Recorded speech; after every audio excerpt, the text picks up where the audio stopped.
ఎవరికి ఎలా సమాధానం ఇవ్వాలో మోడీకి తెలిసినంతగా ప్రపంచంలో మరే నాయకుడికి తెలియదు. ప్రత్యక్షంగా ఎవరికి ధర్మం పక్షాన్ని నిలబడతాడు. చైనా వాడు డోక్లాం లాంటి చోట్లను ఆక్రమించుకోవడానికి ప్రయత్నిస్తుంది, మంది కాదు, భూటాన్ వాళ్ళది. కానీ భవిష్యత్తులో మనకి థ్రెట్ అన్నప్పుడు అక్కడ నిలబెట్టి, అణు దేశమైనా సరే అతిపెద్ద దేశమైనా సరే నిలబెట్టి తరిమి వెనక్కి పంపించాడు. గాల్వన్లోయని ఆక్రమించుకుని మొత్తం మాది అని ప్రకటిస్తే ఇంటికి వెళ్ళేదాకా వెంటపడి నిలబెట్టాడు. అణ్వస్త్ర దేశమే ప్రపంచంలో రెండో పెద్ద దేశమే. అది నరేంద్ర మోడీ స్టైల్.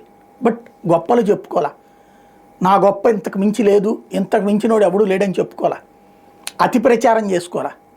అలాగే పఠాన్ కోట్, పుల్వామా, తాజాగా జరిగినటువంటి కాశ్మీర్లో జరిగినట్టు పహల్గామ్, ఈ మూడిటికి పాకిస్తాన్ అణ్వస్త్రాలను చూపెట్టి బెదిరించే దేశం దగ్గరికి ఒకసారి పీఓకేలోకి, ఒకసారి పాకిస్తాన్లోకి, ఈ దఫా 2 చోట్లకి ఏకకాలంలో సైన్యాన్ని పంపించి ఆ పనంతా సైన్యందే అన్నట్టు చూస్తూ కూర్చున్నాడు.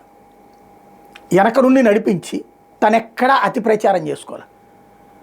పాకిస్తాన్ వాడు అతి ప్రచారం చేస్తున్నప్పుడు ఏ బేస్ అయితే పాకిస్తాన్ ధ్వంసం చేసిందో అక్కడికి వచ్చి నుంచుని పాకిస్తాన్కి వార్నింగ్ ఇచ్చాడు.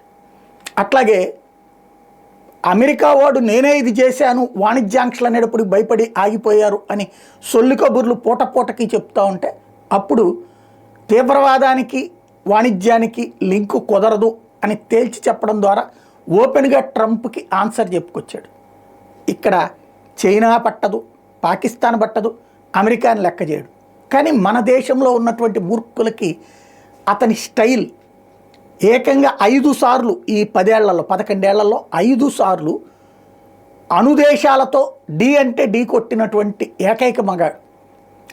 10 ఏళ్లలో 5 సార్లు, అది గుర్తుపెట్టుకోవాల్సిన అంశం.